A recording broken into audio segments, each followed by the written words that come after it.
మన ఇళ్లల్లో చాలాసార్లు ఈ మాట వింటూనే ఉంటాం కదూ. ముఖ్యంగా మన అమ్మానాన్నలు మనల్ని చూసి ఎంతో గర్వంగా, ప్రేమగానే మాట. ఈ మాట విన్నప్పుడు మనసుకు ఎంతో హాయిగా అనిపిస్తుంది. ఇందులో ప్రేమ ఉంది, త్యాగముంది, ఎన్నో ఏళ్ల కష్టముంది. కాని ఒక్క క్షణం ఆగి ఆలోచిస్తే ఈ ప్రేమ పొరల్లో మనకు తెలియకుండానే ఇంకేదైనా దాగి ఉందా? ఒక్కసారి మనల్ని మనం నిజాయితీగా అడుగుదాం. మనం పిల్లల్ని పెంచింది కేవలం ప్రేమతోనా, లేక తెలియకుండానే మన వృద్ధాప్యం కోసం వేసుకున్న ఒక పెట్టుబడా? ఈ ప్రశ్న మనసుని కొంచెం తొలిచేస్తుంది. కానీ దీనికి సమాధానం తెలుసుకోవడం చాలా అవసరం. దాదాపు ప్రతి మధ్యతరగతి ఇంట్లోనూ ఇదే కథ కదా. పిల్లల ఇంజనీరింగ్ సీటు కోసం ఉన్న ఒక్క ప్లాటు అమ్మేయడం, వాళ్ళు అమెరికా వెళ్లాలనే కలను నిజం చేయటానికి ఇంట్లో బంగారం మొత్తం తాకట్టు పెట్టడం, వాళ్ల పెళ్లి కోసం జీవితాంతం దాచుకున్న డబ్బుని మొత్తం ఖర్చు పెట్టేయడం. మరి వీటన్నింటి తర్వాత వాళ్ల సొంత రిటైర్మెంట్ కోసం ఏం మిగులుతుంది? ఒకసారి ఆలోచించండి. జవాబేంటో తెలుసా? సున్నా. ఏమీ మిగలదు. కానీ మనసులో ఒక చిన్న ఆశ. వాడు ఒక్కసారి అక్కడ స్థిరపడితే చాలు, నా కష్టాలన్నీ తీరిపోతాయి, నన్ను రాజునా చూసుకుంటాడు అని. ఆ ఆశపడటంలో తప్పేమైనా ఉందా? లేదు కదా. నిజమే, పిల్లలు డబ్బు పంపిస్తారు.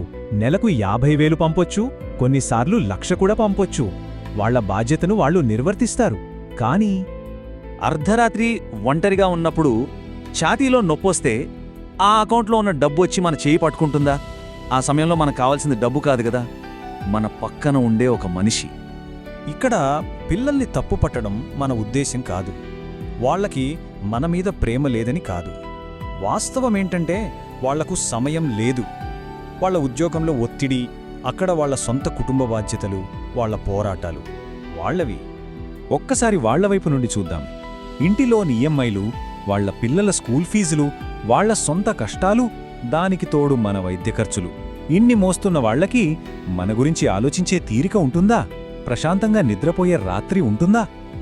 ఇప్పుడు ఇంకా కష్టమైన ప్రశ్న. ఒకప్పుడు కుటుంబాన్ని మొత్తం తన భుజాల మీద మోసిన ఒక తండ్రి ఈరోజు తన చిన్న చిన్న అవసరాలకు కూడా కొడుకు దగ్గర చేయి చాపాల్సొస్తే ఆ తండ్రి మనసు ఎంత క్షోభపడుతుందో ఊహించగలమా? మనం ఒప్పుకున్నా ఒప్పుకోకపోయినా సమాజంలో ఒక చేదు నిజముంది. ఆర్థికంగా తన కాళ్లమీద తాను నిలబడ్డ తండ్రికి దొరికేది గౌరవం. అదే డబ్బు కోసం ఆధారపడ్డ తండ్రికి దొరికేది బహుశా జాలి. ఇది వినడానికి కష్టంగా ఉన్నా ఇదే వాస్తవం. ఒక్కసారి ఆలోచించండి. ఒక తండ్రి తన పిల్లల కళ్ళల్లో ఏం చూడాలనుకుంటారు? గౌరవమా లేక జాలినా? ఏది అర్హమైనది? ఈ మాటలన్నీ విన్నాక మిమ్మల్ని మీరు తప్పు పట్టుకోవద్దు. ఇది మీ తప్పు కాదు, నా తప్పు కాదు. ఇది మనకి తరతరాలుగా నేర్పిన పద్ధతి. కానీ ఇప్పుడు మనం ఆలోచిస్తున్నాం కదా, ఆ ఆలోచనే మార్పుకు మొదటి అడుగు. విమానంలో ప్రయాణిస్తున్నప్పుడు ఒక అనౌన్స్మెంట్ వస్తుంది, గుర్తుందా? ఏదైనా అత్యవసర పరిస్థితి వస్తే ముందు మీ ఆక్సిజన్ మాస్క్ మీరు పెట్టుకోండి, ఆ తర్వాతే పక్కన వాళ్ళకి సహాయం చేయండి అని. జీవితం కూడా అంతే. ముందు మనల్ని మనం కాపాడుకోవాలి, అప్పుడే ఇతరులకు ఆసరాగా నిలబడగలం. మరి మన జీవితానికి ఆక్సిజన్ మాస్క్ ఏంటి? మన సంపాదనలో కొంత భాగాన్ని మన రిటైర్మెంట్ కోసం దాచుకోవటమే. మన స్తోమతకు మించి అప్పులు చేసి పిల్లల్ని చదివించకుండా ఉండటమే. మన ఆరోగ్యానికి ఒక బీమా కల్పించుకోవటమే. మనల్ని మనం గౌరవించుకోవడం అంటే ఇదే. ఒక్కసారి నిజాయితీగా ఆలోచిద్దాం. మనం మన పిల్లలకు ఇవ్వాలనుకుంటున్న నిజమైన బహుమతి ఏంటి?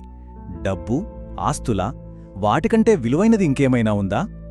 ఆ నిజమైన బహుమతి ఏంటో తెలుసా? మా అమ్మానాన్నలు వాళ్ల కాళ్లమీద వాళ్లు నిలబడగలరు, వాళ్లు క్షేమంగా ఉన్నారు అనే ప్రశాంతతను పిల్లలకివ్వడం. అపరాధభావం లేకుండా వాళ్ల జీవితాన్ని బ్రతికే స్వేచ్ఛనివ్వడం. అంతకన్నా గొప్ప ఆస్తి ఉంటుంది. మన చివరి రోజుల్లో పిల్లలు పంపే డబ్బు కోసం ఎదురుచూస్తూ బ్రతకడం కాదు, ఒక కప్పు కాఫీ చేతిలో పట్టుకుని కిటికీ పక్కన కూర్చుని ఆత్మగౌరవంతో ప్రశాంతంగా బతకడం. దానికన్నా గొప్పవరం ఇంకేముంటుంది? ఒక్కసారి ఆలోచించండి. మీరు మీ పిల్లలకు వదిలి వెళ్లే నిజమైన వారసత్వం ఏంటి? మీ భవిష్యత్తు అనే భారమా, లేక వాళ్ల జీవితాన్ని స్వేచ్ఛగా బ్రతకగలరనే భరోసానా?